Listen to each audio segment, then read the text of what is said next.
Hello friends, I'm here with Anne Nugent, and I murdered that name, sorry. Yeah.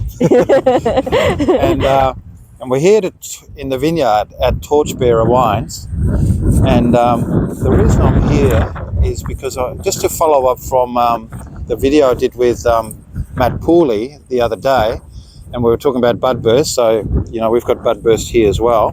But one thing we talked about with Matt was about frost and the damage that frost does to the vineyards.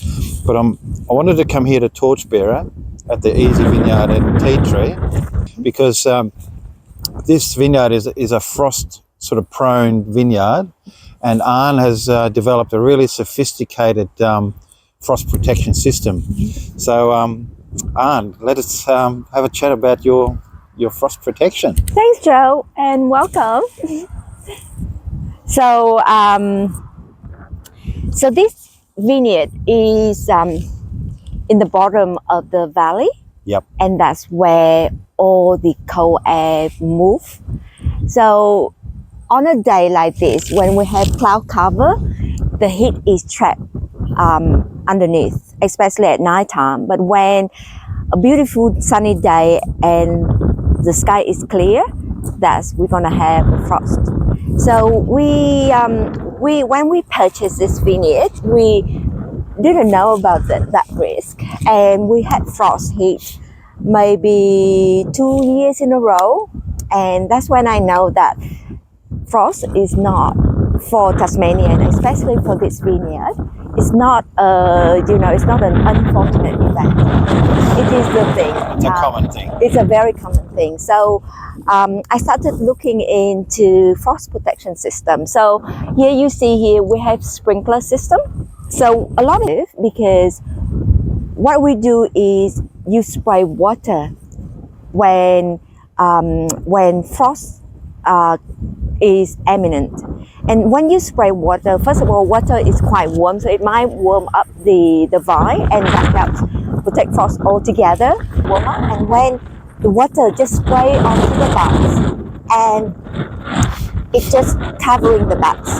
And when the temperature dropped to sub-0 degree, the water would get the water around the buds would get frozen. So now you are talking that the water changing forms from liquid into the solid form. And in order to do that, it has to release energy, and that energy is just enough to protect the buds. Yes. And it's also that keeping the buds in that zero, just bordering 0 degree, which won't damage the buds. So we have to continue spraying water onto the vineyard, into the buds, until the sun comes up and it starts melting all the ice, and that's when the bud is protected. It sounds, I will show you a few images and few videos that we took later on when we have frost. Now, so that a lot of the producer here use, but the problem with this site is that the local weather forecast won't predict our frost. Right. Yeah, and because of this site is the microclimate is very extreme. You have spot where you have frost, and you have spot where you want. And if you have to spray water, then it's very wasteful on everything, and you don't know when to trigger. And frost can happen, say, 11 p.m. or 3 a.m. or 5 a.m. And sometimes we just had to use it for an hour or so. So how do we optimize that and adapt to this vineyard? So what we have is we developed a sensor system. So now this is when my engineering background come into place. So that's right, because you've got a PhD in engineering, don't you? Yeah, that's what I do. Yeah. So I'm an engineering turned winemaker. So what we do is we have two. So you see here. So this what we call is a LoRa node. So it's using the Internet of Things. So in this particular, this is to measure soil moisture sensor. So this connect to the soil moisture right down here into the soil. But it's the same principle. This is also the temperature sensor. So we have two boxes here. This is version 1 that we developed. and this is version 2. Right. So what we do is that we have sensor all throughout, and especially right there in the bottom there. So that's where our main sensor and our main control for frost protection is. And when frost condition is imminent, and we're looking at temperature, moisture, and air pressure, and when it's imminent, I would have a text message on my phone at night time. In the middle of the night, I would hit one ping, and that's when it tell me, and we name it by AI, and will tell me that frost is imminent, frost protection system trigger. And what it does is that it will open up the valve in the bottom, and then it will start spraying water. So that helps me. So, you know, October is frost. So that's where the water comes out of. Exactly. Yeah. So them all throughout the vineyard. Yeah, everywhere. absolutely. Every 6 rows, there's one.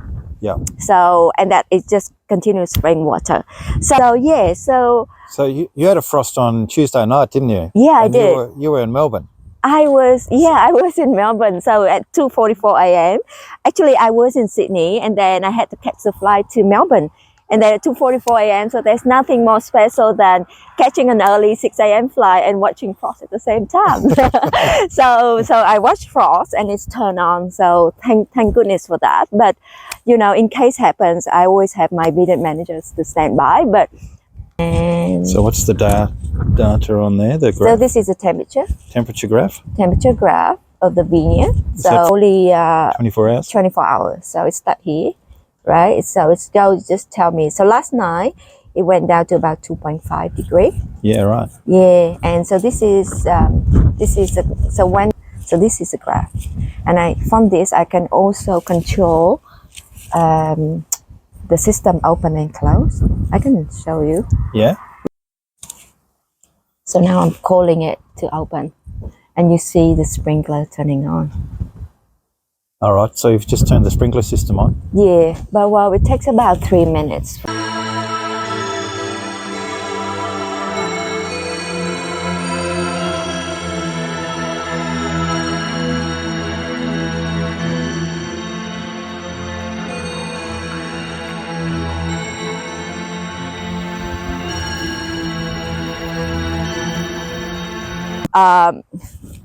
Knock on wood, the system is working really well, and I'm fairly confident with that. Yeah. So yeah, it's a big relief, and for a small vineyard like me, having that to help to reduce the labor and to optimize the amount of water we spray is pretty amazing. Yeah. Yeah. Yeah. Well, thank you for that information. It's great. Yeah. Thanks for coming, Joe, and thanks for listening.